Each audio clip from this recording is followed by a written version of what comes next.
Go. Think about then during the forum, you can elaborate, bring more stuff up. Are we good? All right. Can we get the clock fixed? Okay, we're going to call the Stillwater City Council March 18th, 2013 meeting to order. Please stand for Pledge of Allegiance. I pledge allegiance to the flag of the United States of America and to the republic for which it stands, one nation, under God, indivisible, with liberty and justice for all. Thank you. We do have one proclamation this evening, so if Angie Freeney could join me up front.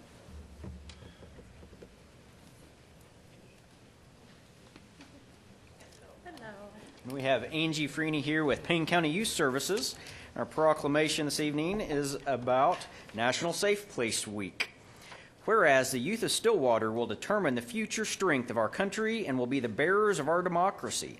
And whereas youth need a safe haven from various negative influences such as child abuse, substance abuse, depression, and crime, and youth need readily available resources to assist them when faced with circumstances that compromise their safety. And whereas the Safe Place program must meet performance standards relative to outreach and community relations to receive the direct federal assistance as set forth in the Runaway and Homeless Youth Act. And whereas the Safe Place program is committed to protecting the youth of Stillwater by offering short-term houses at neighborhood locations where trained volunteers are available to counsel and advise young people seeking assistance and guidance. And whereas designated locations where youth can get information and immediate care, Safe Place is found at businesses such as restaurants, convenience stores, movie theaters, and community buildings such as fire stations, libraries, and community centers. And whereas the success of Safe Place is based on public-private collaborations between businesses, school systems, fire departments, law enforcement, and a network of volunteers. And Stillwater needs increased numbers of community volunteers serving as mentors and positive influences on young people. Now, therefore, be it resolved that the week of March 18th to 24th, 2013 is officially proclaimed as National Safe Place Week in the city of Stillwater, and citizens and interested groups are encouraged to promote awareness of and volunteer involvement in the Safe Place program. Congratulations, and thank you for everything you guys do at Payne County Youth Services.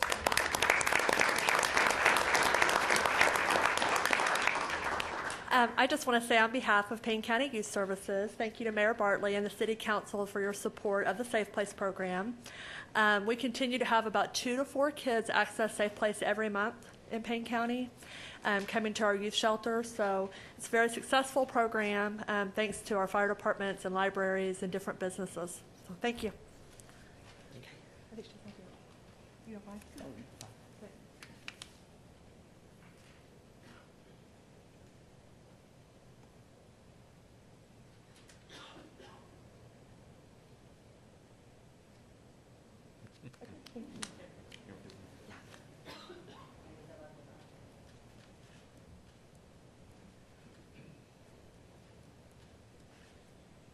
Thanks, Tom.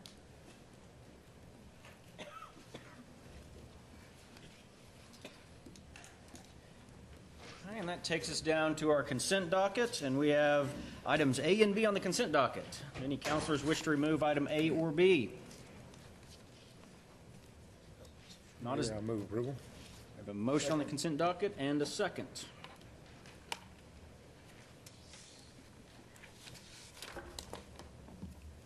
The consent docket passes 5-0.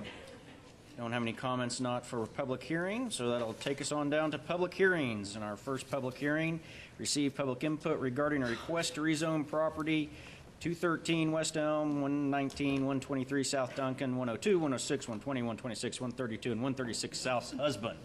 You get good notice on this? Yes, sir. Wonderful. Ms. Evans. Good evening, Patty Evans, Development Services. This map amendment is on several properties that have 3 different zoning districts on them. The request is to change the zoning to HR High Rise. Properties here are outlined in the red. They're located south of Elm Avenue between Husband Street and Duncan. The current zoning districts on the property include High Rise, that is the brown area, RMI kind of looks like a golden mustard brown yellow up there. And then the RTM is the two-family and multifamily, and that's the yellow. The surrounding zoning districts are RMI and RTM, and the properties are located in the corridor redevelopment area, and this area recommends higher density developments. The use of the surrounding properties include a church on the west side, and the other properties are single-family and multifamily dwelling units. We can assume that most of these are rental due to the proximity of the OSU campus. The two findings include the proposed map amendment appears to be consistent with the corridor redevelopment area, and the corridor redevelopment plan designates Husband Street along these properties as a pedestrian corridor. Are there any questions? Actually, I do. The PUD that we approved a year-ish ago, if this is approved, the specific rules from the PUD, those would go away, and it would That's just correct. be the high-rise zoning bulk standards. Right, that's correct.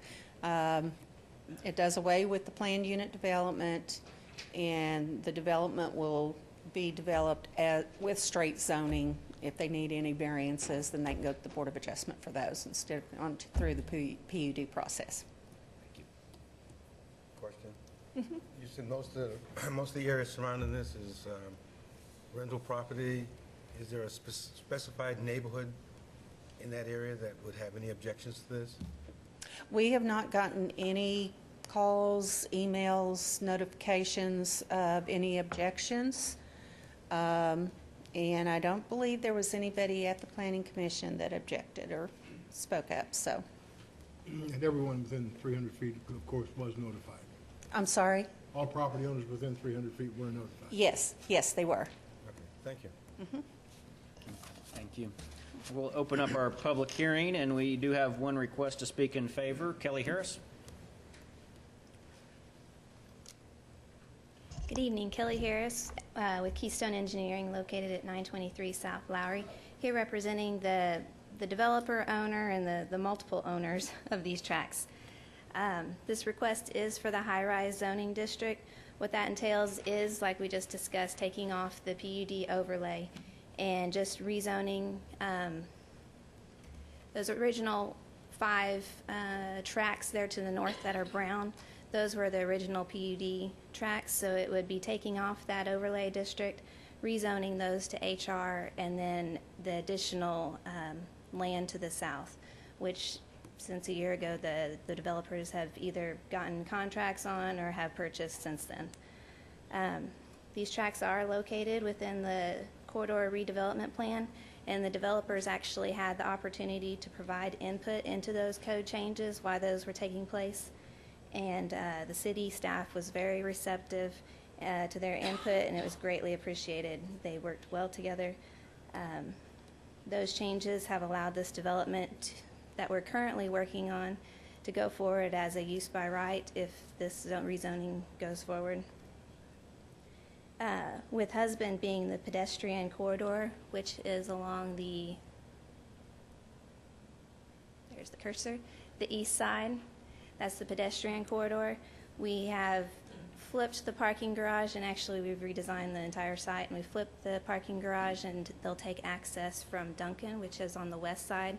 That's an alley, so it wouldn't be as intrusive to that pedestrian corridor. And then the apartments will front along Elm and Husband, so the east and north sides. We have done an analysis of the existing water and sewer systems, and it appears that there's adequate pressure and capacity in both those. I can answer any other questions you have. Any other questions, Ms. Harris? Thank you. Okay. We do not have anyone to speak against, and so we will close the public hearing. And Ms. Evans?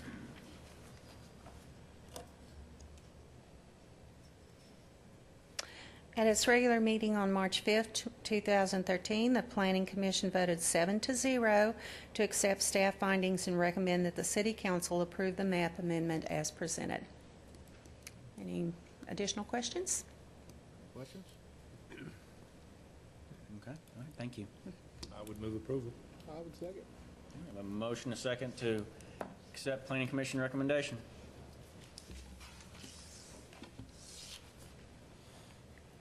And that passes 5-0. That'll take us down to general orders, and our first general order is a presentation of the University of Central Oklahoma Auto Burglary Project. Our Public Safety Director, Norman Nichols, introduce this, if you would, please. I have some introductions to make tonight and a little background to give you.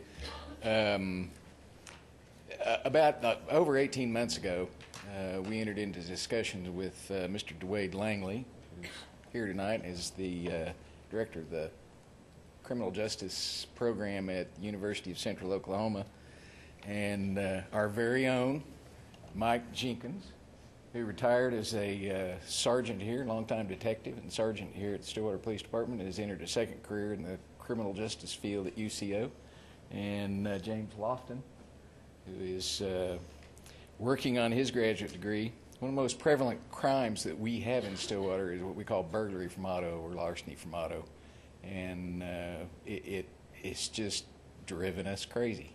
They're very difficult to solve. When property is stolen from a motor vehicle, very often there's no identifying marks or serial numbers, and it's difficult to run those down. So we asked them to take a look at that particular crime. They've done an extensive study. If they're going to make a presentation, if after they're done you want to see the entire package, let me know. I'll get you a copy. But without further ado, I'll let them give their findings. And primary reason tonight is for presenting this to the council is we've got some very good recommendations. One of them is public education, and we feel like that's the first step in this process to attack this problem. So, thank you.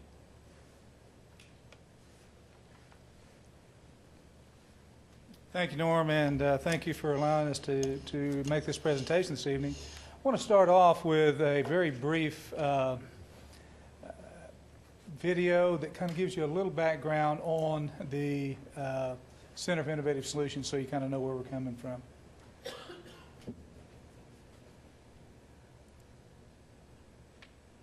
If I knew how to run this thing. Here we go.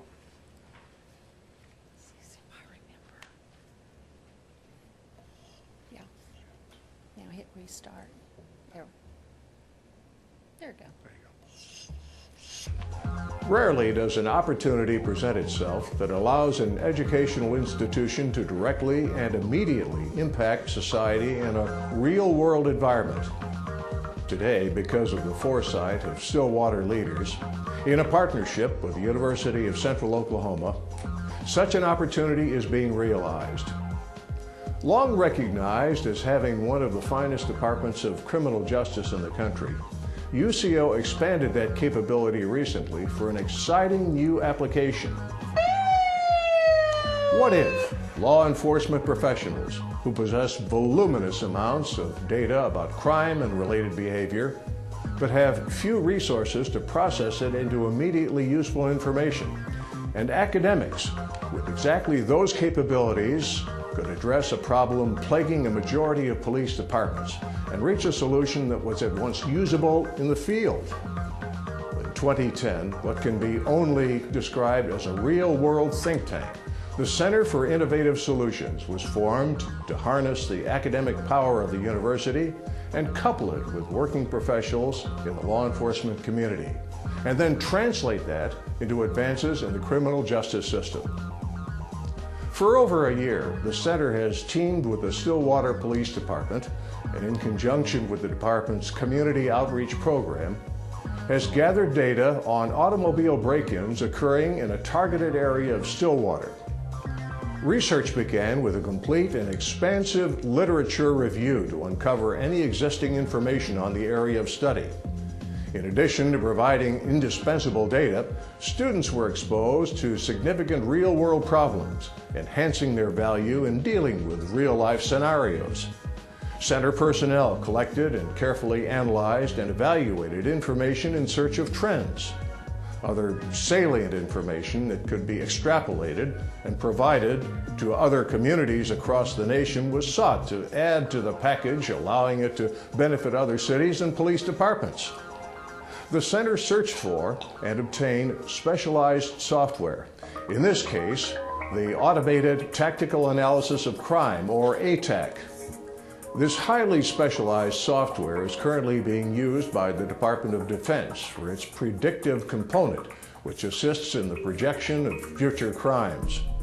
Looking ahead, this premier program in the law enforcement community will allow easier sharing of information. Using ATAC, the data was loaded into the system by skilled operators, and search criteria were established and questions formulated. Why were automobile break-ins occurring? Why did one area suffer more crime of this nature than others? What could be done to lower the rate? And ultimately, what could be done to prevent it? Once these questions were answered, could the answers benefit other communities and law enforcement agencies? In fact, could they establish a benchmark for investigation and enforcement? The team members began examining the minute details of the crimes, determining the time frames down to the time of day and the days of the week, even down to the time of greatest probability of occurrence. This scrutiny expanded into the months and days that experienced the most activity. Hotspots were identified that had multiple occurrences, and the team even explored the effect the break-ins had on surrounding geographical areas. Not stopping there, physical site visits were conducted to observe the conditions of the crime scenes. How much security was present? Was the car locked? Were valuables displayed? What factors would attract a thief to this vehicle and not to another? The plan moved beyond once those very important questions were answered and recommendations suggested. One of the many primary goals of the program was to be proactive in preventing crime by changing behavior of victims. By educating the population on ways of protecting themselves, victims can become more hardened to potential crime. For once, the reactive approach so long used by law enforcement agencies nationwide could be converted to a proactive model available to professionals nationally. Utilizing a multidisciplinary approach involving other departments of the university community, a comprehensive mass media campaign will be designed and executed to drive home the lessons learned to enhance awareness by the citizens of Stillwater. Soon, the conclusions became clear to the investigators. Using this bank of data and the experience of seasoned law enforcement officers and leaders, the team realized they had achieved their goal to come up with answers that could significantly reduce crime in Stillwater immediately, make citizens safer, reduce insurance rates, and maximize the capability of the police force. New data will continue to be gathered and measured against earlier findings to detect and illustrate trends and changes as a result of implementing the recommendations. Additionally, more studies are coming online to address different areas of concern in law enforcement, expanding the field of research. What we believe will be a powerful tool for the Stillwater Police Department and the people of Stillwater may very well become a quantum leap for law enforcement professionals everywhere. And now, the results of this groundbreaking study that hopefully will lead to an even stronger Stillwater.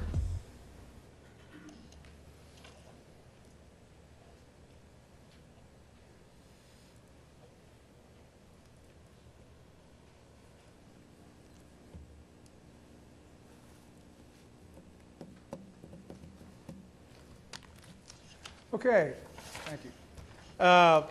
Since this video was made, the partnership has expanded a little bit.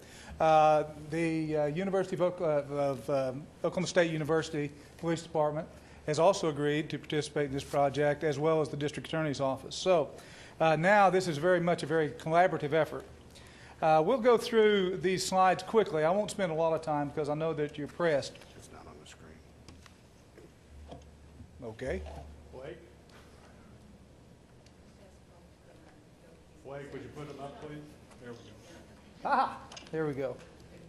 So, we have decided that we want to try to do something different in the Center for Innovative Solutions. We wanted to break away from the standard method of policing and try to do things that were different and innovative approaches to various different types of crime. This is a problem-oriented policing approach, and it is very much a reactive versus proactive type of affair. I grew up in law enforcement. I spent 35 years as a police officer in Oklahoma, as a deputy sheriff, a city police officer, and then over 30 years at the OSBI, the last 17 of which is director. So I know a little bit about how we approach crime in Oklahoma, and the way we've always done it is by random patrol at the city level. We wanted to keep the bad guys off key, so they didn't know when we were coming or where we'd be there. So random patrol was one tool that we used. And then when something happened, a rapid response. That response time has hammered into us from rookies all the way up. We want to get there quickly because we want to be able to put make an arrest because the guy will still be there. And then if we don't catch him, then we'll use follow-up investigation. Great follow-up investigation will surely be the tool that we need to bring this to fruition. Well, I have to tell you that in the area of auto burglary, that triangle, that random patrol, rapid response, and follow-up investigation has got us all the way to about a 9% solution rate. So there is room for improvement. There is significant room for improvement. We want to do a more proactive approach, and by that, we want to use the resources of the entire community. We want to use intelligence-led guardianship, and we're going to talk a little bit about guardianship in just a minute, and then directed patrol based on data, not random, but based on data, temporal and spatial data to tell us the time and space and time and place where these crimes are most likely to occur so that we can put boots on the ground there instead of some other place. So we were able to obtain, through the cooperation of Chief McCarran and his staff, and Mike Robinson and his staff, 1,038 auto burglaries in the city of Stillwater. Entered those into the ATAC database and were able to identify numerous hotspots. And from those hotspots, we took 3 that were demographically significant. And by that I mean hotspot 1, 2, and 3, one of which was a hotspot that is primarily apartment complexes. Another hotspot is primarily family dwellings with stable residents, and the other is single-family dwellings with more transient residents, primarily students who are in and out. And as we go through here, you'll see each of the hotspots, and this is hotspot 1, and this is a little bit of a close-up of hotspot 1, and you will recognize the apartment complexes here. Each one of these dots represents not only a single occurrence, but when you hit on the dot, you see this explosion there of all the incidents that happened in that particular area. So you can see that there are quite a few in this particular hotspot. Hotspot number 1 includes these apartment complexes. And if you'll notice the little radar up there, you have the hours going around the outside of the circle. And then you have the days of the week, Saturday, Friday, Thursday, Wednesday, Tuesday, and Monday, which gives you an idea of both the day of the week and the hour of the day where activity is most prevalent. And we'll see this again in just a few minutes, so I won't spend much time here. Same with hotspot 2, which is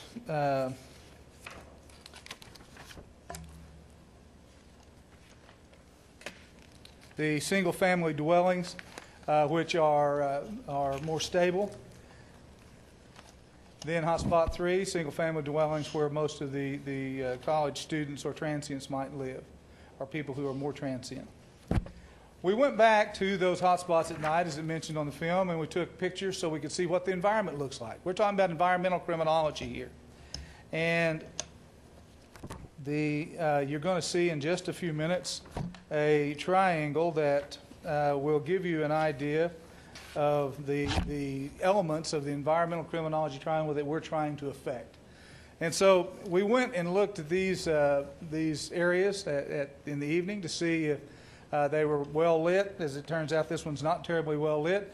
when in the software, when you scroll over one of these dots, it gives you the exact data that we have on that particular burglary. Now then, if we want to look at this by compare each of these hotspots by months and days of the week, you can start to see how things are playing out. Hotspot number 1, you see that November and December, September, June, and May are the areas that are designated in red that have the most significant activity. That doesn't mean there's not activity in other time periods. Those are the most significant. Hotspot 2, May and March. Hotspot 3, October and December. So that we start to narrow down on the problem, at least as it goes to the month. Then we start to look at the days of the week in all 3 hotspots, and you see these start to shift. And there's a little bit better slide in just a few minutes, and we'll get to that. But it is very important to notice if you're the shift commander at the police department, and you want to know where to put your resources, this is a very handy tool to have. Because all of a sudden you can look up here and you say, on hotspot 1, Sunday between 1 and say 9 in the morning, we might want to have some people in that particular area. Same thing with hotspot 2, but if you notice hotspot 3 is a little bit different. So that gives you a tool that you can use so that you can designate or pinpoint your resources more effectively. Okay, were the cars locked? That's one of the issues we wanted to look at. And you notice that it says logically inferred here. A lot of times when the officer arrives at the scene and asks that question, well, I don't know. Well, if there was valuables stolen and there's no apparent forced entry, then we can logically infer that it was probably unlocked. So in hotspot 1, 95% were unlocked. Hotspot 2, 90% were unlocked. And hotspot 3, 94% were unlocked. That's what we call in the business a clue, that this may be a problem, unlocked cars. Hotspot 1, 2, and 3, when do these occur? We would think, you would almost universally think that it all happens at night, during the hours of darkness. Not necessarily true. In hotspot 1, 66% occurred during the night, 90% in hotspot 2, and in hotspot 3, 41%. So the demographics are different in each of these hotspots, and it affects when these burglaries are occurring. Here's the triangle that I wanted you to notice. This is what's called the environmental crime triangle. And what this base concept says is that for crime to occur, 3 things must converge in time and space. You have to have a motivated offender. You have to have a place that lacks sufficient guardianship. And then you have to have a suitable target. When those 3 things converge in time and space, crime occurs. What our plan is to attack each side of that crime triangle and try to disrupt at least one of these sides so that those things don't converge in time and space. Some additional data here, and this is for citywide data, not just the hotspots, but now citywide data. You see that 59% of these burglaries occur at night, 25% during the day, and 16% we don't know. And we don't know because we might know when it was last seen, secured, or the items were last seen, and we know when it was discovered. But we don't know the exact time that the theft took place. Again, unlocked as versus locked, 93% are unlocked. Starting to see a pattern here. Starting to see something we might be able to approach here. By the way, environmental criminologists don't really care much about the criminal. Standard criminology looks at the criminal and wants to know, why does he commit this crime? Was it because this person had a broken home, or was it because there was problems in his earlier life, or was it because he's under some tremendous stress now? We really don't care. What we want to do is stop the crime. And we have learned the hard way that we've had very little success in changing the behavior of the criminal. What we want to do is change the behavior of the victim. We want to change the environment. We want to have that criminal think a little bit more about whether or not he wants to commit that crime. We believe, and there's a theory out there that espouses that all criminals enter into a cost-benefit analysis before they commit crime. Now, they don't do it in the same way that we do when we enter into a business agreement, but I assure you that they look at that car, they look at that computer sitting in the front seat, and they look around to see if there's anybody looking, and all of a sudden they've done this cost-benefit analysis. I think I can get away with it. Boom, and they're gone. It takes that long for that crime to occur. And it might take that long for them to do the cost-benefit analysis. We want to change some part of the ratio in that thought process that gives them pause. That's how we will affect the criminal, not by changing their psychology in some way. Theft type. Okay, two types of theft. One is 23F. That means stuff stolen from a vehicle. 23G means things that you have to take a tool to remove. Stereo, speakers, that sort of thing that would require a tool to remove. The 23F by far is the most stolen, are the most stolen items, 92%. Okay, now we know what's being stolen. Where is it being stolen? In the areas of apartments, commercial zones, 86% they're being stolen from residential areas. So we know what's being stolen, we know where it's being stolen. And so now let's look at how these things are being cleared. In Stillwater, you have 5% are cleared by arrest. That's pretty good.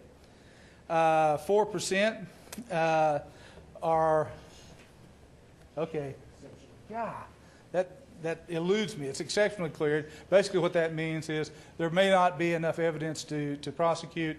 We just don't, we just we know who did it, but we just aren't able to get them to justice. And then the other is unfounded.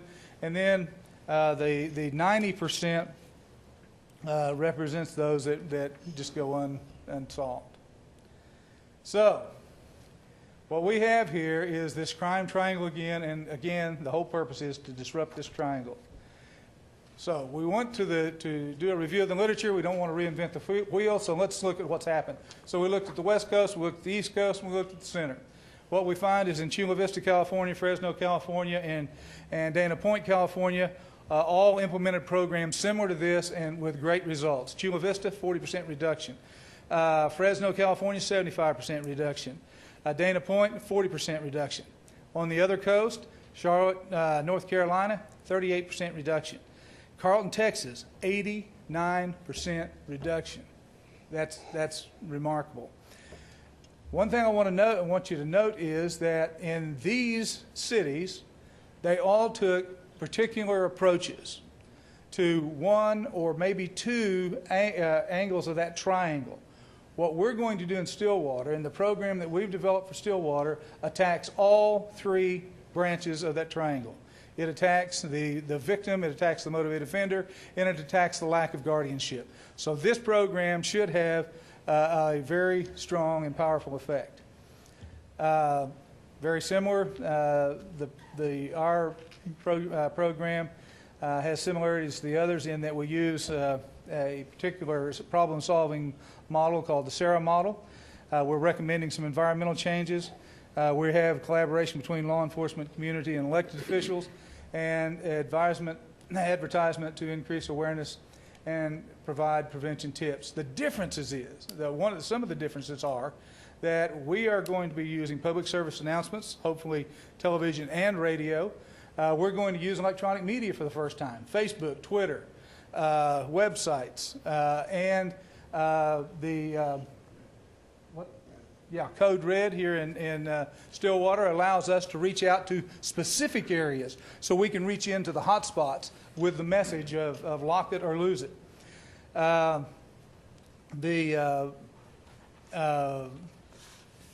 We're also going to be using the PELP or PELI, depending on how we approach it, approach which is the potential economic loss prevented or potential economic loss identified. Let me get to the slide here. You will notice that during the study period, there were losses, and this is just of property stolen, not of breakage or anything like that, time spent by law enforcement, any other item, but just in losses alone, $373,965. 519 per year, 43.25 cases per month, and at a cost, an average cost of $465.71. That's significant, and it's not getting better. We got this month's, or February's, figures right before we walked in. This February 2013, in Stillwater, 45 cases at a cost of $40,202, $893 per case. So it's not getting better. So our recommendations, I'm going to get now to the so what. When I teach a class, in any of my classes, we talk about theories and we go on and on and on, and at some point I'll look out to the students and I'll say, so what? What's all that mean? So I'm now at the so what point. Well, the so what is, here are our recommendations.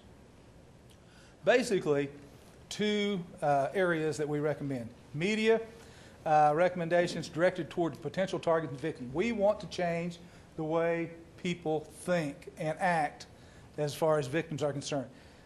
Probably the people sitting in this room tonight remember when we didn't wear seatbelts. But I'll bet you about everybody in the room tonight, when we go home, we'll click that thing in. Why? Because we had it hammered into us. Click it or ticket. You know, we want to change the behavior. And because of that change, because of that simple change in putting seatbelts, thousands of lives are saved every year. All we're saying is take a second, lock your car. Hit that button and lock your car. Makes a difference. So we were going to have an extensive media campaign. Environmental recommendations will include intelligence-led guardianship by the police department. Thinking and working smarter, not harder. And one of the beauties about this is we're not asking you for more police officers. We're not asking you for more money. We're just asking you for a redirection of the resources that are already there to use them more effectively. And both of these things will then affect the decision-making process of the criminal. So we're attacking all three of those things. Media recommendations, radio, TV, neighborhood signage, door hangers, which we've already talked to the Boy Scouts. The Boy Scouts are going to be hanging these little things on the doors of the hot spots, so they're becoming involved. And you have a packet. This packet, and if you'll look through there, you'll see what the door hangers look like. You'll also see what the public relations cards look like that the police will be using in the hotspot areas.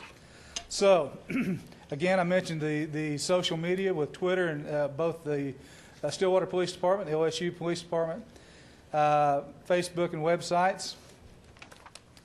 At the direction of the watch commander, shift supervisors, and as the manpower and volume of volume of calls for service dictate, we're asking that they put patrol officers on the ground, walking in the areas where those hot spots are during the times that we see the greatest activity. And as they walk down the street, we're asking them to look in the car and see if the doors are locked or unlocked. Now, in Carlton, Texas, they went a step further. If they found an unlocked car, they locked it. They had an 89% rate. And they had rave reviews. People liked that. But some people are very concerned about that, so what we're recommending here is that they see it. You'll notice in your packet, there are two choices. They have a little card that they're going to put on there. One says, if it's locked, hey, thanks for locking your car. It really helps us out, and it gives you the verbiage there. And then the other one, if you don't, it gives you some verbiage about, hey, this is a problem area. You might want to take a look at locking your car, and it gives all that verbiage in there. I won't go over it. So what that tells the citizens are, and it tells the bad guys are, the police department is on the ground in this area and trying to help alleviate this problem. It's a good public relations tool, and I think it's going to be an effective program. So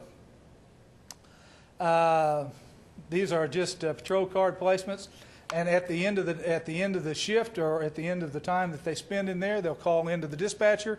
Doesn't cost the police officer any more paperwork. The death toll of any program in law enforcement is if you cause the street cop to write more paper. It will not happen.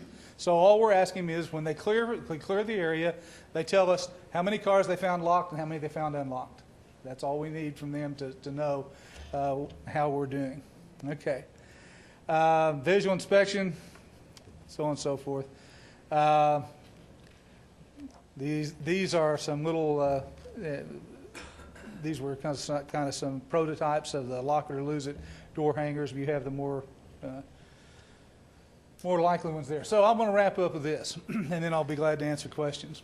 What we want to do is we want to change the motivated offender into a lack of an offender. We want to change the lack of guardianship into suitable guardianship, and we want to change this suitable target into a motivated target, a target who knows how to protect their property and protect the things that they own. I've gone very quickly through this, but feel free to, I'll be glad to try to answer any questions you have, but feel free to contact us at any time.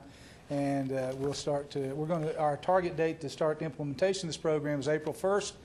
It'll be a 3-phase project. We're going to have the Boy Scouts out, and we even had the Cub Scouts want to get involved. We said, well, maybe just during the daylight in the best area. So, but I think that's great to get those kids involved.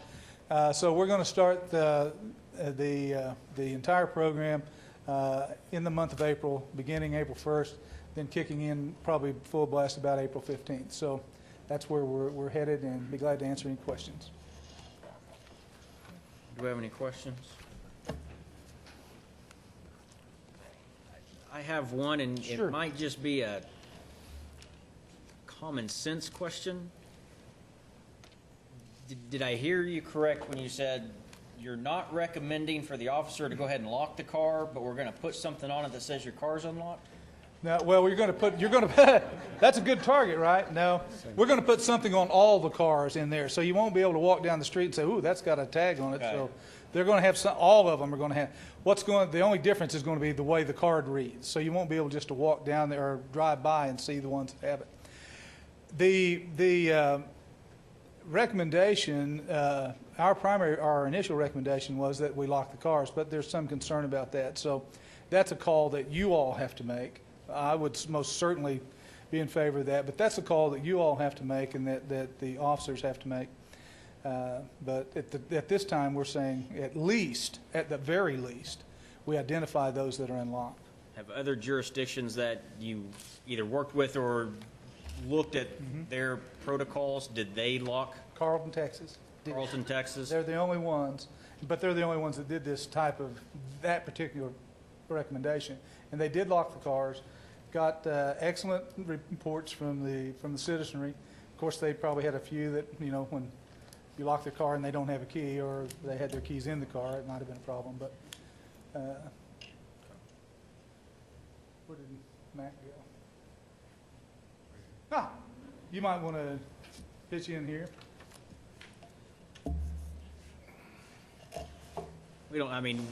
If that's a question that we need to be taken up, we can take it up at a different time. It probably would be best to be taken up later, but it comes down to constitutionality of an officer actually opening the car. So, but the problem has been longstanding. It's nationwide. It's not just Stillwater, Oklahoma.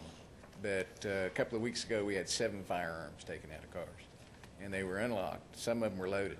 Fortunately, we recovered, but those are the kind of things that are being left in unlocked cars. And in addition to the economic loss, there's that putting those weapons out on the street. So it's a serious problem.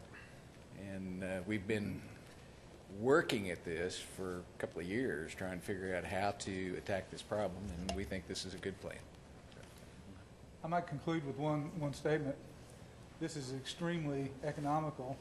If you implemented everything that we've recommended, with one exception, billboards are very expensive. We don't know how effective they would be. But the fact of the matter is, if you implemented all the recommendations we've talked about, the signage, the PLP cards, and the little door hangers, all of that, you're under 1% of what you lost. So you're under probably $3,000. I mean, you can't beat that for an economic program.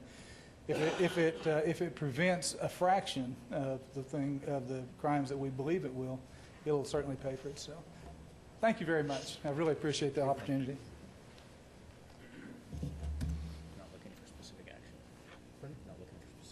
No particular action on that. I mean, police department is coordinated with UCO and continue to implement the program, and we appreciate all the assistance they've given us. Very, very Good informative. opportunity. Very informative. Okay, next on our agenda is a presentation of the parking study findings. Mr. McClenny?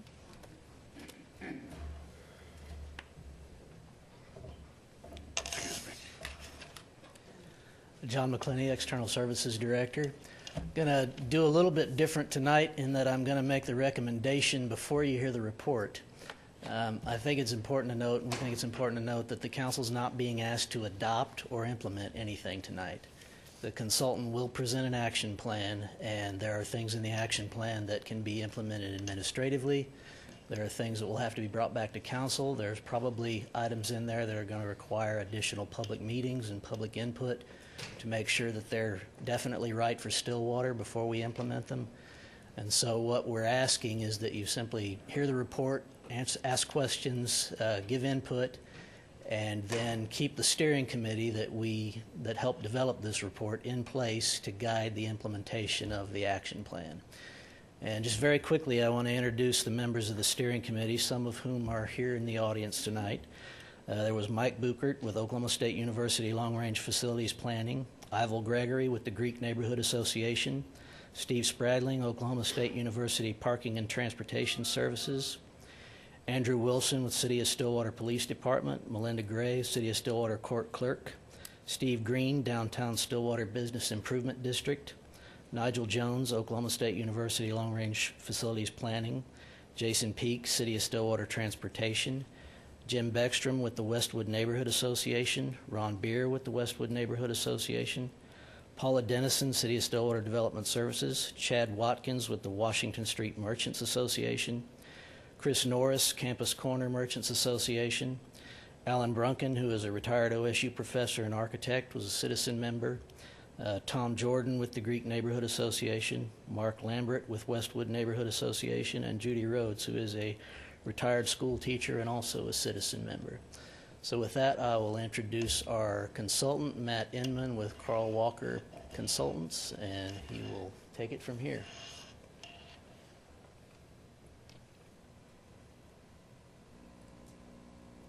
Thank you. Thank you. Good evening. We'll get to the beginning of this presentation. Okay.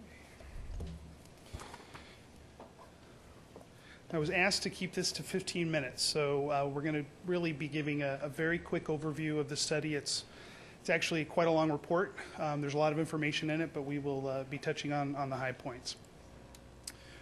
Real quickly, just kind of going through again what this project was about. And we'll talk a little bit about current supply-demand issues, future conditions. We'll talk very briefly about the action plan and then open it up for comments and questions. The project approach was essentially assessing current conditions, and essentially that entailed measuring current supply and current demand. There were a couple study areas, which we'll go over in just a moment. Also part of that was collecting public input. There were several opportunities for that, in addition to our steering committee. Project future conditions, so look at some known changes that were coming down the road through 2020, factoring that in and look to see what that does to parking supply-demand conditions, and then developing recommendations for dealing with those, so trying to address issues that are currently happening, but also those in the future. Our primary study areas are shown here. We have the Business Improvement District, so that's roughly 4th Avenue down to 15th Avenue, and then from Duncan to Lowry. Then we have the campus periphery area, which we broke up into two different areas, essentially the campus corner area and sub-area D, which encompasses single-family houses and also the Greek neighborhood. Looking at the Business Improvement District core,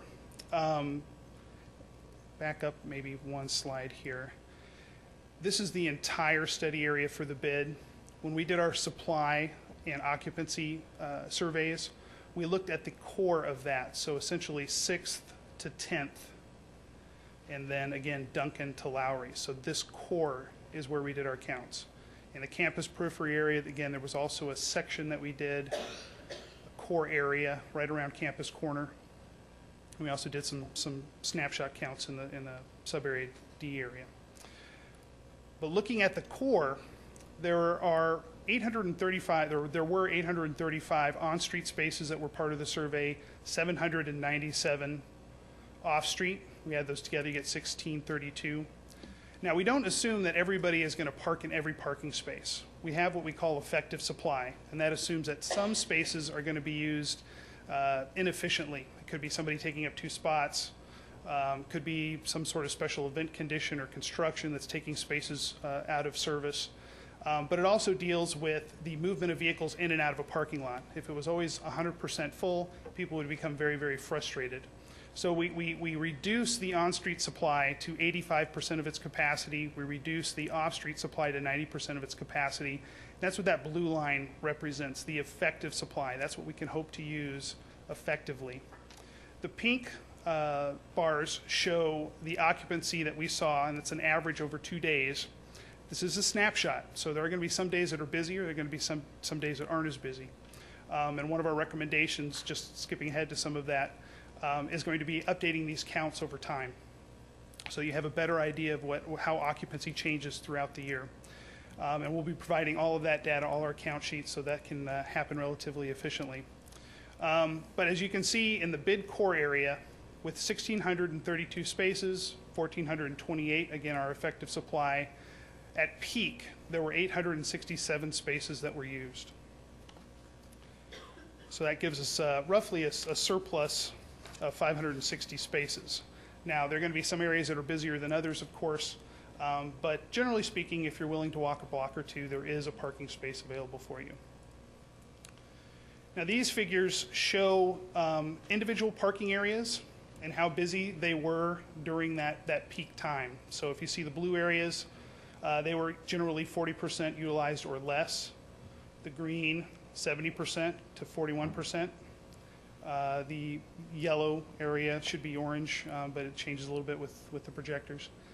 71 to 90%. And then the red areas are essentially full. They're over 90%. So you can see they're these blocks are showing off-street parking lots.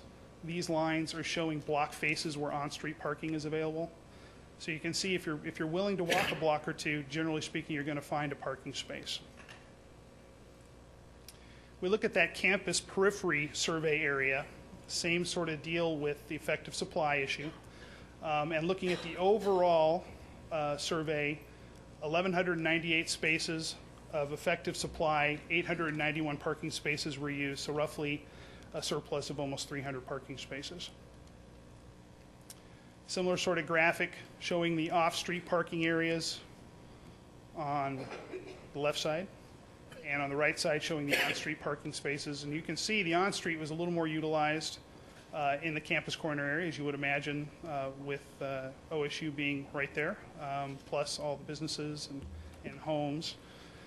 But still, parking is generally available. Some of that, of course, is private, so the utilization of that is going to be dependent on private lot owners, but there is an opportunity to improve the utilization of existing supplies before going to something new. Looking at future parking adequacies in each of the study areas, it's the full study area that we're looking at, not just the cores that we did our counts, our sample survey counts.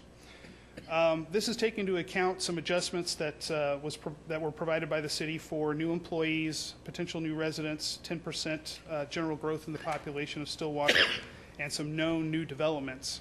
And with all of those, there still should be space surpluses in each of the areas. Again, it is dependent on a lot of privately owned parking, so there are some limitations to how that could be used in the future. Taking that into account, we did look at locations where additional parking could be added in the future if needed. Our recommendation for dealing with the future conditions actually incorporates a number of elements. The first is improve the utilization of existing supply before you build anything new. As I probably mentioned the last time I was here, it is expensive to provide parking. Surface lots, not so bad, $3,000 a space, roughly on average. Depends on if there are additional site issues or mitigation of utilities, those types of things. But a parking garage can be quite expensive. The industry average is around $15,000 per space. So whatever we can do to improve the utilization of what we have now can push off building structured parking or even additional surface parking to some point in the future. But knowing that there could be developments coming down the road that we don't know about, we did identify some locations for parking garages. Just real quickly here, this is the city-owned public parking lot that's on 8th and Lewis, right across the street from City Hall. Could support about 115 spaces per level. This parking lot also could be redesigned to accommodate additional parking spaces by changing it from the angled parking to 90-degree parking and changing its stall sizes. That's explained in the report. A couple other areas that were identified for parking garages, and then there's also an opportunity to expand some surface parking. If we put the parking garages aside and we say we just want to build surface parking and improve the efficiency of the lots that we have now, there is an opportunity to add as many as 100 parking spaces just by reconfiguring existing lots and expanding the surface lot that's right here on 9th and Husband. Looking around the campus corner area, a couple different opportunities. Obviously, at some point in the future, there could be a performing arts center and putting a garage with that. There are about 400 and some odd spaces that are on those surface lots today. The new performing arts center could have a parking garage of as many as 500 parking spaces to go along with that. That's currently how it's planned today. There are some opportunities to expand some surface lots if the land is available, and another potential for a parking garage up near OSU at some point in the future. Looking at the Greek neighborhood area, parking utilization in that sub-area D was essentially full. There weren't a lot of available parking spaces. So need to look at opportunities to expand parking. When we look at sub-area D, it's not just expanding parking. There are a number of strategies that we would look at to try to deal with this issue. And perhaps this multi-pronged approach would provide an opportunity to deal with this while building as little of parking as possible. One of the first issues is to encourage utilization of existing supplies. So where there are supplies that are available, encouraging the use of that would be first. Second, there are parking spaces available at OSU, and encouraging some of the people that live in the neighborhood to park in OSU lots, some of the Greek residents to park in OSU lots. There may be an opportunity for remote parking where a shuttle would be available to get them back and forth, but the vehicles would be stored on campus. Could be a potential option for the future. Encouraging the use of alternative forms of transportation. A lot of colleges now are really focusing on the utilization of alternative forms, getting people out of their cars using other forms of transportation. If it's bicycles, it's mass transit, it's car sharing, and OSU is doing a lot of those types of things. So if there are opportunities for Greek residents to not bring a car and instead ride a bicycle, walk to campus, those types of things, that's less parking that would have to be provided. If there is a need to add additional parking, which today it would seem like there is, this is looking at expanding. These are parallel parking spaces right now. They could become angled parking spaces. And I think there are roughly 84, 85 parking spaces that are shown here. The challenge to this is an all-city property, so it would require working with property owners to see how much of this could actually could be built. But there are opportunities to make that happen. Looking at specific issues related to each of the areas and some of the improvements, at the very end of this presentation, we're going to have two quick slides that summarize the action plan. But just wanted to pull out some of the issues in each of the areas. In the bid study area, one of the things we heard was employee parking, be it city employees or employees of downtown businesses, was a challenge in providing parking for visitors. So looking at ways we could shift those allocations a little bit to encourage more parking and to open up more parking for visitors. So there are a number of city-owned parking lots that are east of Lowry Street that could be available for city employee parking, and pulling them out of maybe some of the areas that are more beneficial for visitor parking could be an option. Between the parking east of Lowry, the parking already available at City Hall, and some underutilized supply in the Tubner Garage, there could be an opportunity to provide all of this, the city employee parking that we would need. Other employees should be parking in off-street spaces. That should be their first choice instead of parking on-street. So some businesses do have parking that they own. Employees should be using those spaces. In other situations where they don't, then there are public parking spaces. For example, the Zathan Husband, I believe, could be a great location. I think looking at how the parking is used throughout the day, it seems like people are already parking there today. Now, to encourage that, and to encourage employees especially, but long-term parkers, to encourage them to use the off-street lots as opposed to using the on-street parking areas, there are some improvements or adjustments to enforcement. One of those would be increasing the fines for overtime parking. Right now it's $5. OSU, it's $10 if you have that, if you are in violation of overtime parking. There's some other communities that we looked at, it's the same. A lot of communities, it's actually more expensive. So to adjust for that, increasing the fines, but also provide more time for people to pay the fine. Right now, it's 48 hours that you would have to pay, otherwise that fine doubles. In what we've seen in other communities, it's a longer time frame that's provided. Could be as long as 7 to 14 days, but we're recommending 5 days. Tiered fines to go along with that to try to ease the burden on visitors. And a way that would work is if you're a visitor, you get a citation. It's your first citation within a set amount of time. It would be a warning. There would be no fine associated with it. However, if you are somebody who is kind of prone to getting parking tickets because you're doing what you're not supposed to be doing and you're parking overtime all the time in on-street spaces, then those fines would increase over time. The real goal there, again, is to encourage the proper parking behavior. So the first time you get a citation, it would be a warning. The second time, it would be the full fine of $10. The third time, it would double to $20. And it would do that, again, to discourage people from continually breaking the rules.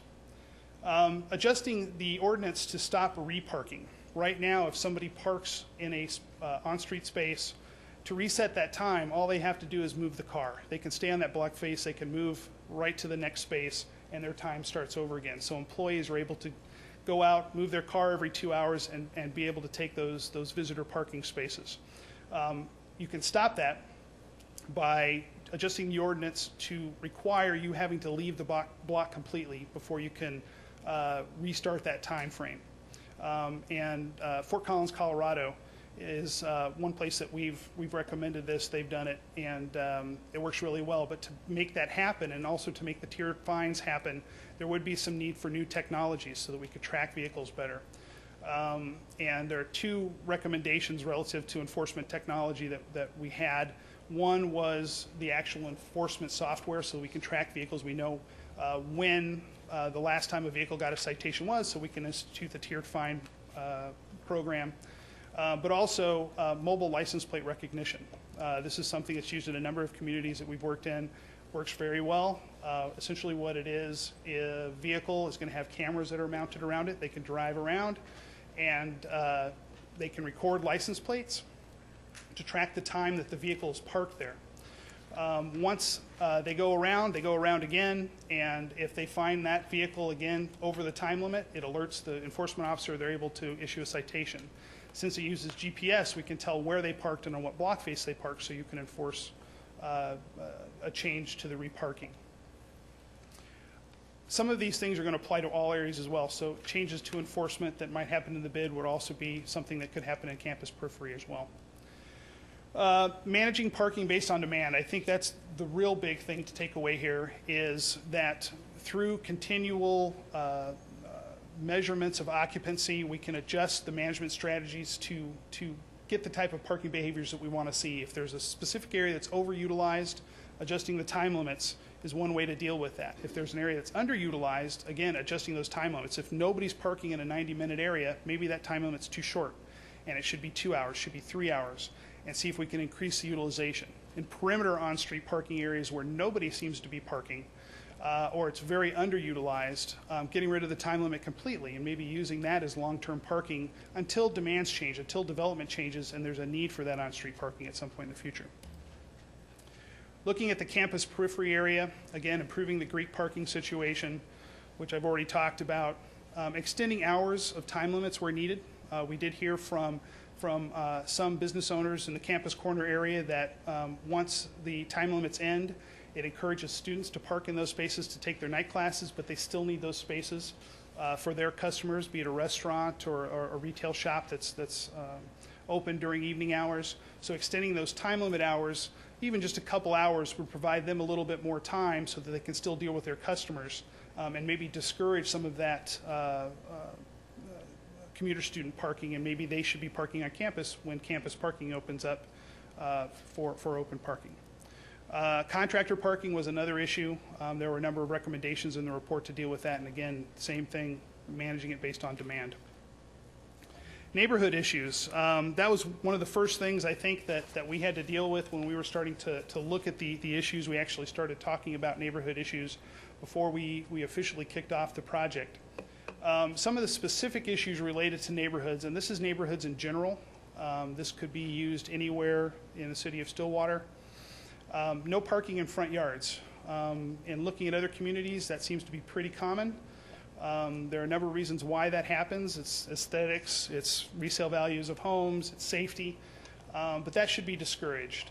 However, each house, wherever feasible, should be able to provide at least one parking space per bedroom. There are going to be limitations on that based on neighborhood requirements, on how much of the lot can be used or paved. So there will be some limitations, and maybe it can't happen everywhere, but that would be a goal to work towards.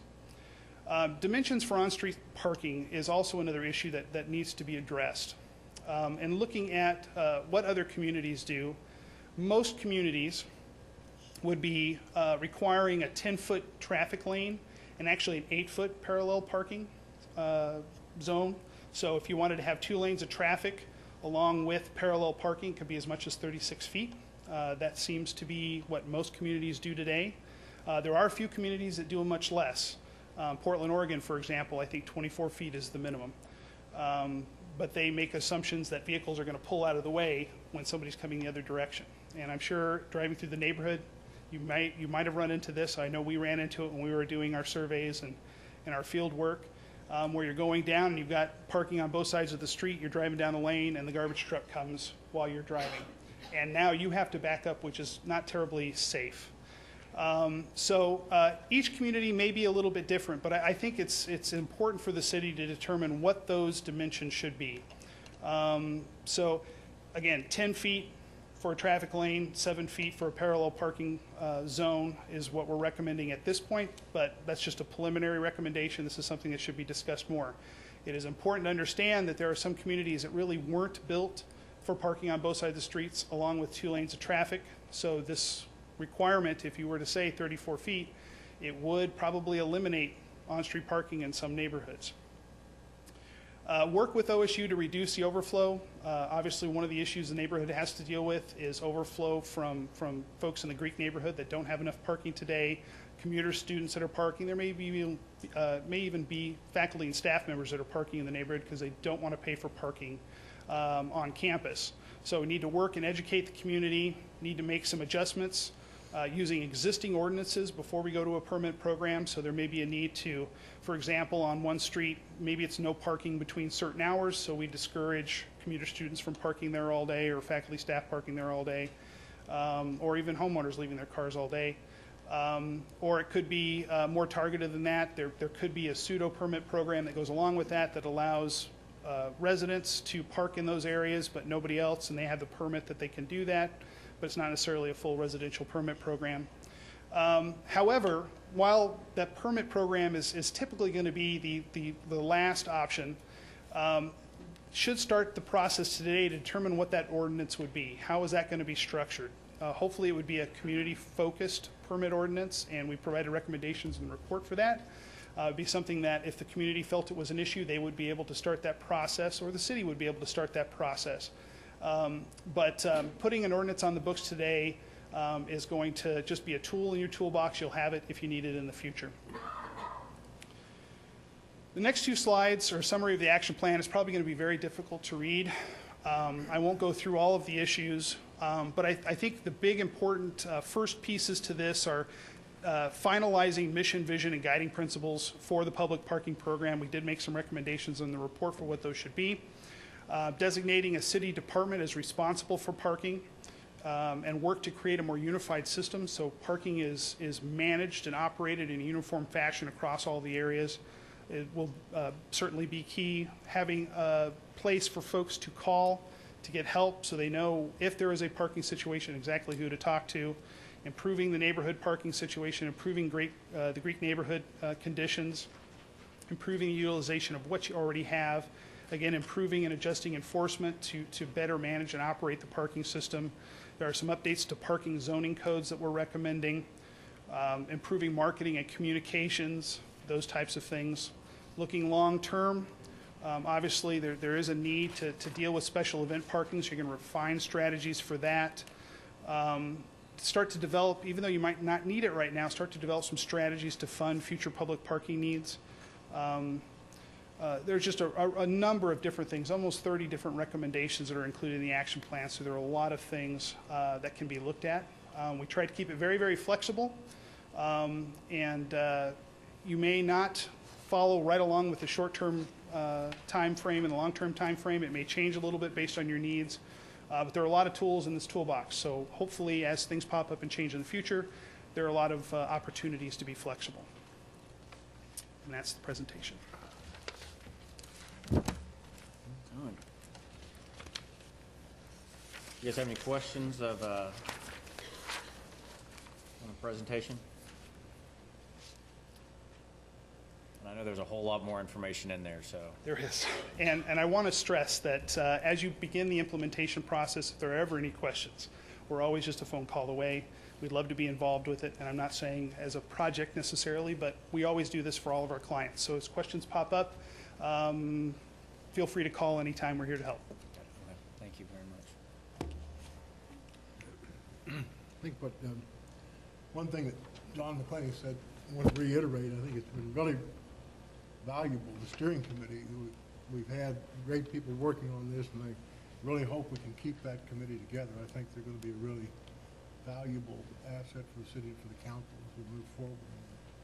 Yeah, I think without a doubt with just 13 short-term ideas, without a doubt that steering committee is going to be needed. And I think if they can accomplish half of what they've already accomplished at this point, then it's going to be a success.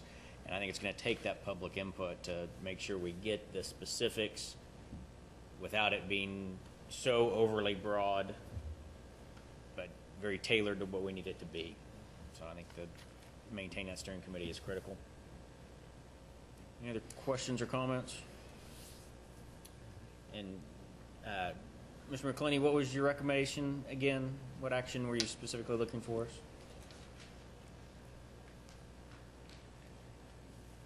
Just acknowledgement of the report and recommend that you keep the steering committee together to guide the implementation of this, and as various items need council input and council approval, we'll be back with a number of different reports and recommendations. Okay. So if you'd like action, I said it would be a motion to accept the the parking study report and continue with the steering committee.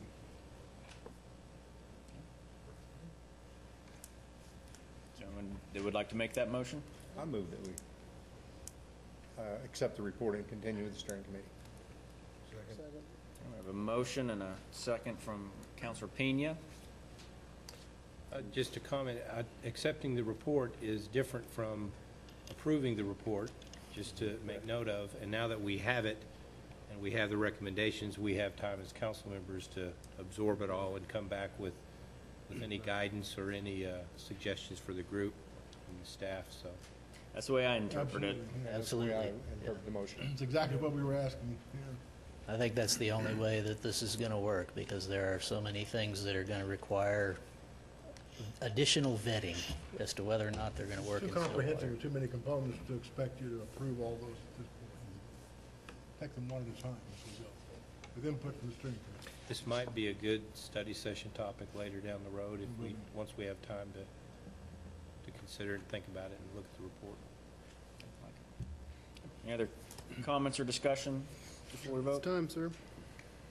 Okay, we have a motion and a second. And that passes 5-0. Okay, that takes us down to item C on our general orders and presentation and as connection with the wellness program.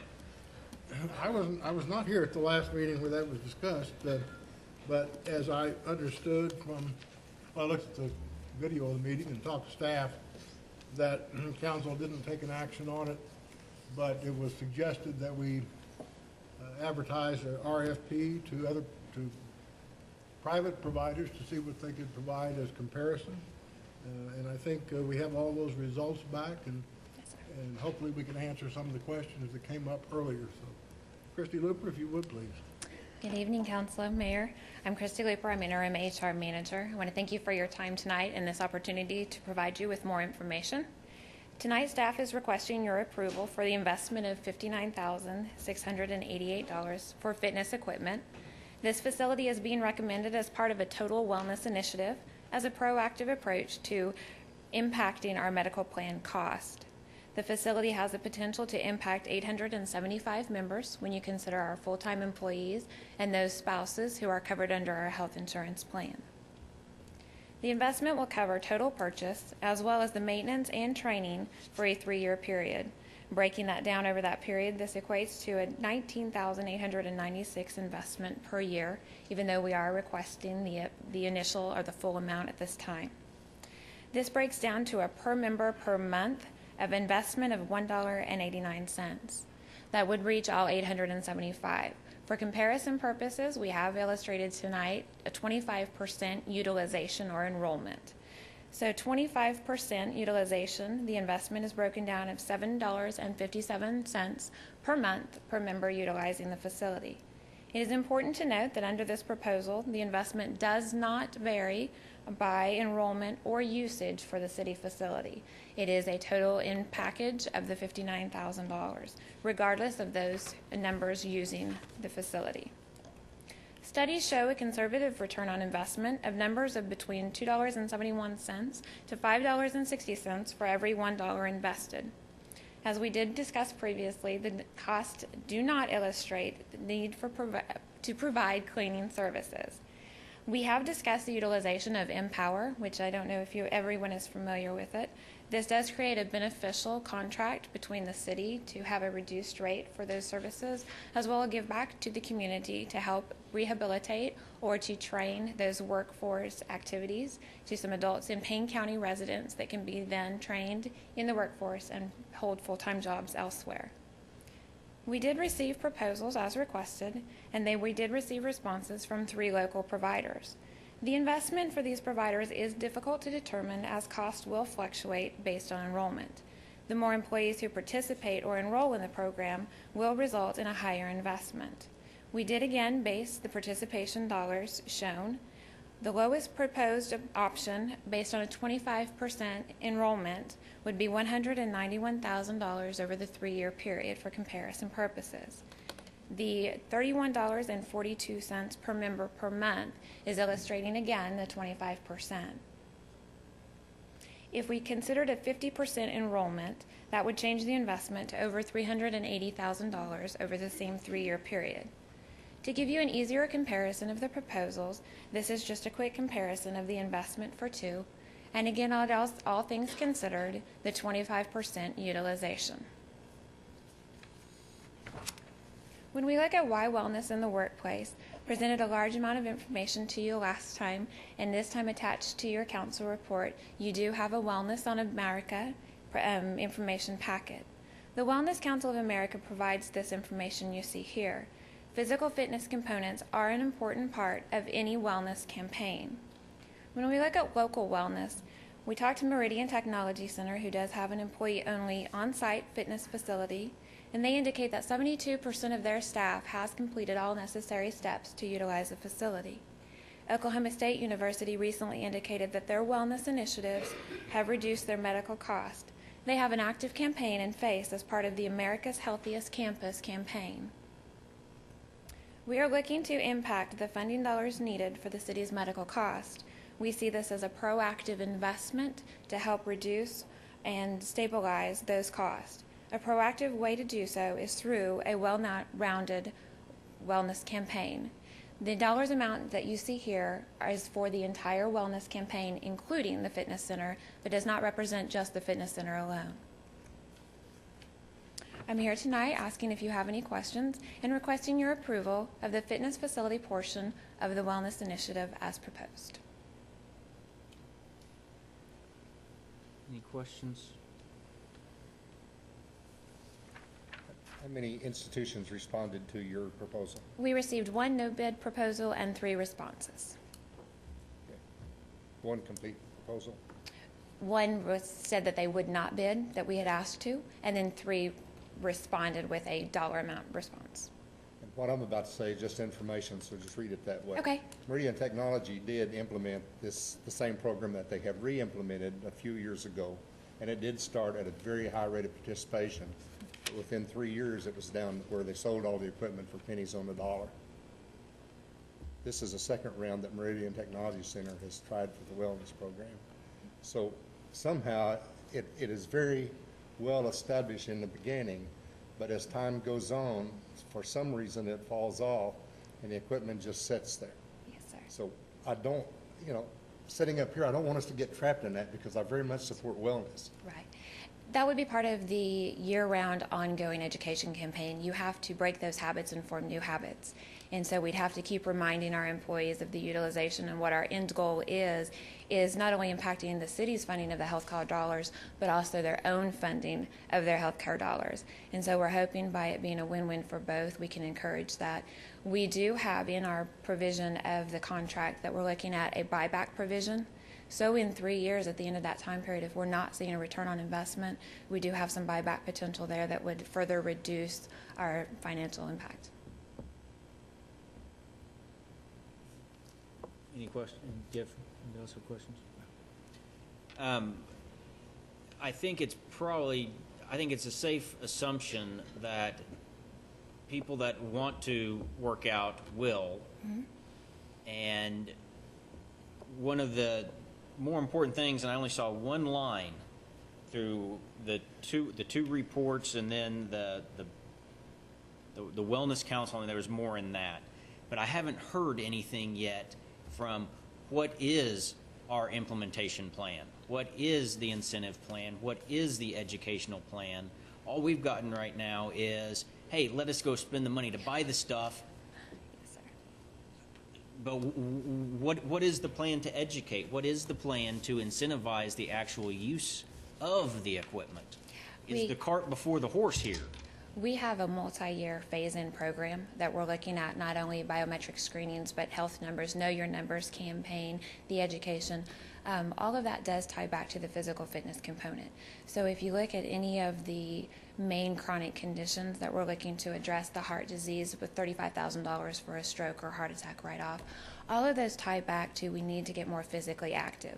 And so it's really hard to put in a wellness initiative of know your numbers where our primary goal is to get more active without also having some of those facilities or functions available to our employees, because like you mentioned, those who are doing it are already doing it. So we're going to try and really reach out to the one-on-one with our Blue Cross Blue Shield contacts and those who do the health screenings to really identify those who need to go there and try and take some of those intimidation barriers down so that we have a facility that they can go to, they can have resources with training with our other staff members who have that and can really break down. But it is a multi-year ongoing phase-in. There are some incentives that are going to be tied to utilization, commitment to the health screening, the Know Your Numbers campaign in the form of premium reductions possibly for those who participate in our wellness programs, log the hours, log the time, and participate in knowing the numbers and completing the studies.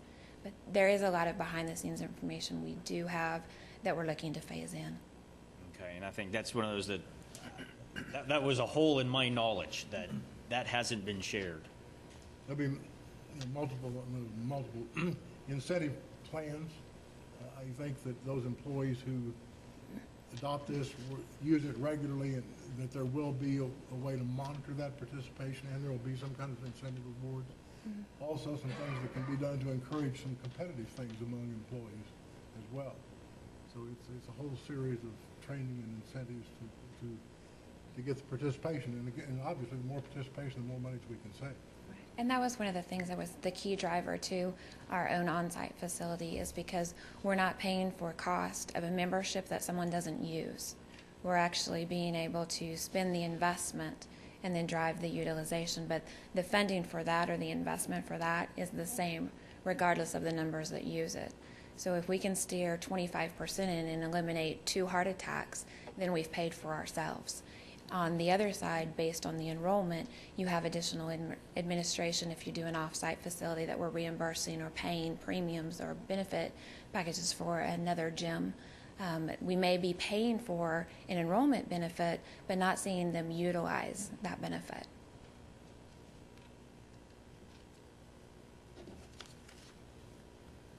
Is there a methodology established that will show you the benefits of using this system? In other words, have you got a track record that I go into the gym, I use it, and all of a sudden you start tracking my numbers saying my heart rate has gone down? We're going to check aggregate information, yes, sir. That's part of the Know Your Numbers campaign, is we're going to do that prior to implementing any of the incentives or the campaigns or the educations. So we get everybody in and we know our starting rate. And so then we can identify aggregate, how many people are prone to heart disease, how many people are suffering from certain issues that we're targeting, and then look at, after so many months and years into the program, we can be able to track whether we've seen a definite reduction based on that wellness program. By the annual health screenings, we can see those numbers again each year and see how we've managed to impact those.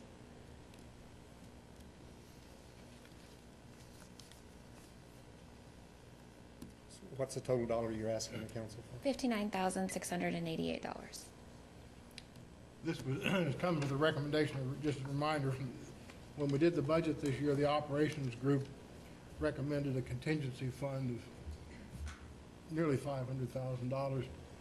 Very little of that has been used. The way that was set up, the operations group would make recommendations to the administration for utilization of that. If it's over $50,000, of course, it requires council approval.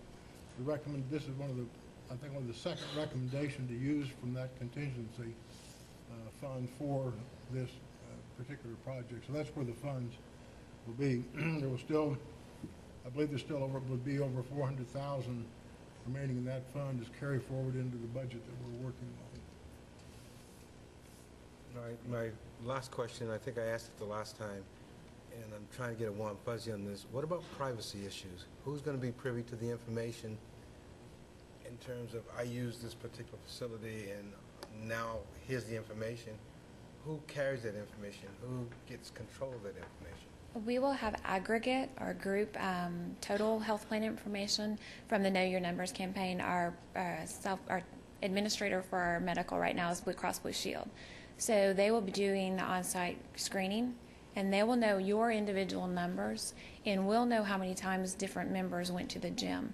But we won't be able to tie Mr. Galloway's starting heart rate and Mr. Galloway's ending heart rate after 8 visits to the gym.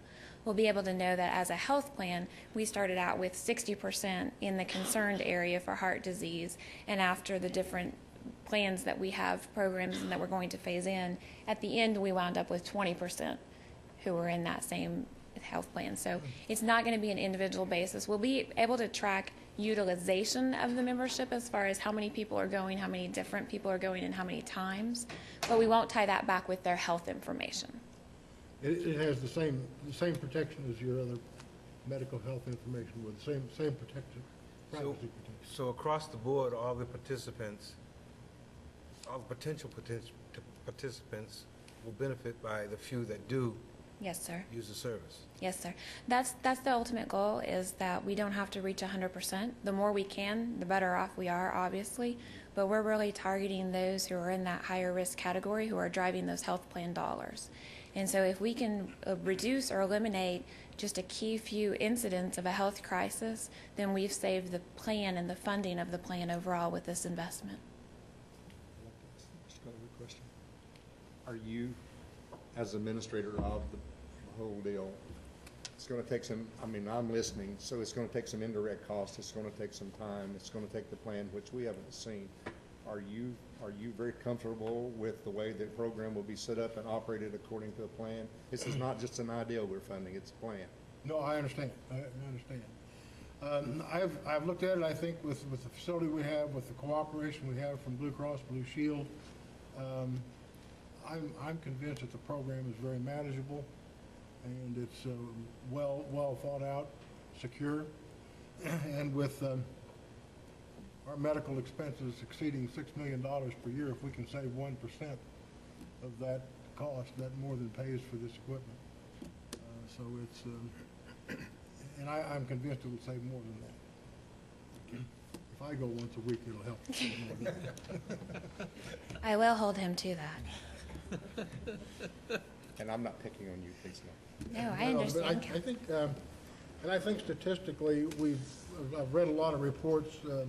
Christy and her staff have done a lot of research. Statistically, when you have a company of employees, there tends to be a much higher level of participation if they have a corporate facility. For some reason, they're going to a facility where it's all people they work with, they know. It's a comfort level of everybody's in the same situation, and you have much higher participation rates than you do with a contract with a private facility. Also, the ability to have, with our shift work, the ability to have a 24-hour facility accommodates more employees than any of the private facilities can. None of them offer 24 That's what I was going to ask. Are there any 24-hour facilities? None that responded to our proposal.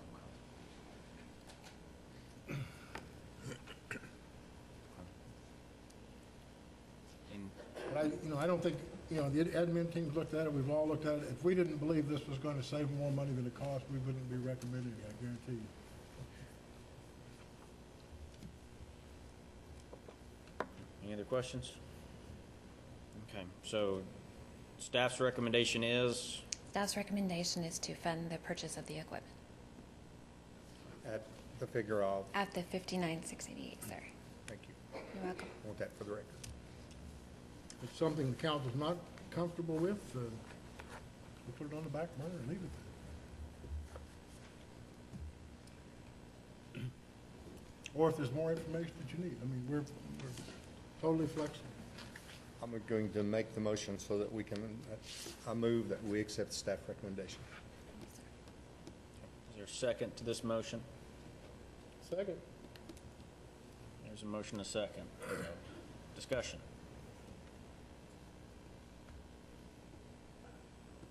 Does anybody have any comments on this motion? Okay. We're ready to vote.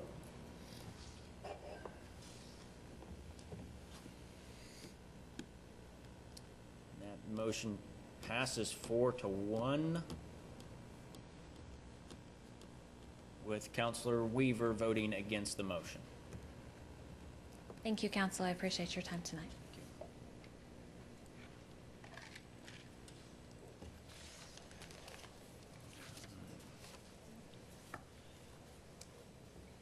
Next on our agenda, which takes us down to ordinances. Ordinance 3227, Mr. Dorman. An ordinance rezoning property addressed as 324 West Miller Avenue from RMI Residential Multifamily Intermediate District to CS Commercial Shopping District. I move accept ordinance 3227. Second. Motion second on 3227.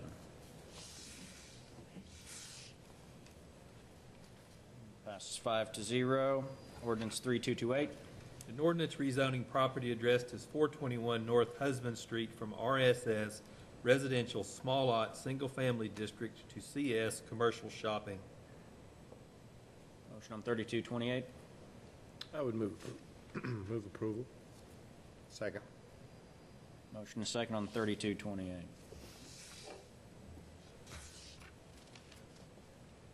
Passes 5-0. Second reading, ordinance 3224. An ordinance closing a portion of an alley abutting properties addressed as 1401, 1407, and 1423 West 4th Avenue, 411, 415, and 417 South Gray Street, and 408, 412, 414, and 424 South Stanley Street. Is there a motion on 3224? I move the acceptance of 3224. Second.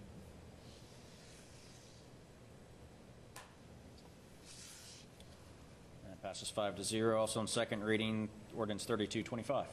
An ordinance amending Chapter 18, Environment, Article 2, Litter, Section 18-27, throwing or distributing handbills in public places, and Section 18-28, placing handbills on vehicles. Motion on 3225. I move that we accept ordinance number 3225. Second. Motion and second on 3225. That passes 5-0. And then we have ordinance 3226. An ordinance relating to public health and safety revising the 911 emergency number ordinance, Section 5, emergency telephone service and fee, thereby maintaining the current 5% user fee established and declaring an emergency. So we'll actually need 2 votes on this one. Is there an ordinance on 3226? So moved. Second. A motion and second. At the last meeting, I'd ask if we do this every year, and I'd ask if there was a reason, if you would look into, is this something that we should be continuing for more than just 1 year at a time? Why or why not? Did you do any research on that? Just some cursory research. What I'm finding is this is something that just has to be, it's subject to an annual renewal. So if I can find a way to turn this into a multi-year approval in the future, I will revise the ordinance and bring it back to you that way. Okay. Thank you. And I would move approval of the emergency clause. We haven't done the front one yet. Oh, we haven't? No. Oh, we haven't voted. Sorry. There was a motion on 3226. Has it been seconded? We have a motion. We have a motion and a second? Okay. Second, yeah. Apologize. Okay, and it passes 5-0, and then a motion on the emergency clause. It's made by Councilor Weaver, is that correct? Yes, it is. I'll second it. Second by Councilor Pena. And the emergency clause passes 5-0. Takes us down to reports from officers and boards. Mr. Dorman. One item tonight, sir. Request an executive session pursuant to 25 OS subsection 307B1 of the Oklahoma Open Meeting Act for the purpose of confidential communication regarding the employment, appointment, promotion, demotion, disciplining, or resignation of City Manager Dan Galloway, City Attorney John Dorman, and Municipal Judge Tanya Ron. Thank you. Mr. Galloway. Nothing other than appreciate your passing ordinance 3225. We can now put the cards on the windshield that say you didn't lock your car and you need to. Again, that's what that ordinance was for. It was connected to the presentation. I just thought I'd reiterate that. Thank you. Counselors, do you have anything? Nothing here. Nothing here. I think I talked enough. You've talked enough, is that what you said? Believe that. Apparently I haven't, because I got a couple things. Good. The comprehensive plan is going to be presented at the April 1st meeting to council, and all the counselors, I think it was Thursday or Friday of last week, received an email with a link to the comprehensive plan, and tonight all counselors were given a hard copy of the comprehensive plan. We will not have any excuses come April 1st to not have reviewed and understand that comprehensive plan, because there's plenty of time to dig into it, ask our questions, and be ready to roll on April 1st. So, everyone's got their comp plan, right? Right? I do. Yes, sir. Wonderful. Good to know. Okay, radio. Counselors on the radio. Counselor Scott has radio on KSPI tomorrow morning, and Counselor Weaver's got next Tuesday. And then I'll be on, or I'm sorry, Vice Mayor Hopkins is on April 2nd, and I'll be on Triple Play this Thursday at 7:05. Speaking of April 2nd, when Vice Mayor Hopkins is on, just a reminder to everyone, we do have council elections for 2 seats on April 2nd. That's what I've got. Yes, we do. Does anybody have anything for upcoming meetings? I've reviewed some of the planning that we've had on there, and I think some of those agenda items that we have are pretty much online, some things we need to talk about. Budget's going to be a biggie, too. And we're gonna get you real busy with budget here pretty quickly. That's what I'm saying. I know how busy we're going to get. Okay. Do we have a set time when we're gonna start looking at roads and sewage and all that kind of stuff? Because we've done the water thing, we're deeply into that. Now we're looking at some other things, but infrastructure like roads, just kind of. We'll be looking at that this spring. This spring. So we're talking about April, May. Okay, good. Thanks. All right, we're going to recess our council meeting, and we'll call to order the March 18th, 2013 Stillwater Utility Authority meeting. And we have a consent docket with 3 items on it. Does anyone wish to pull items A, B, or C? I would move approval of all 3 items. I'll second. We have a motion and a second on the consent docket.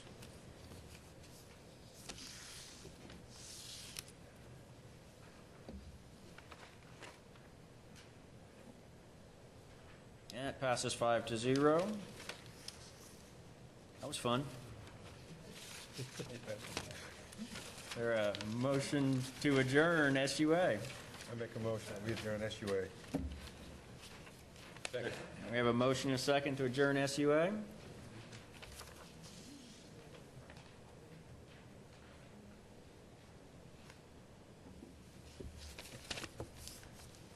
And SUA is adjourned, and that'll take us back to the council meeting and looking for a motion to convene in executive session.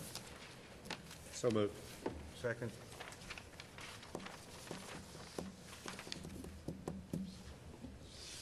We can brief recess, please. And that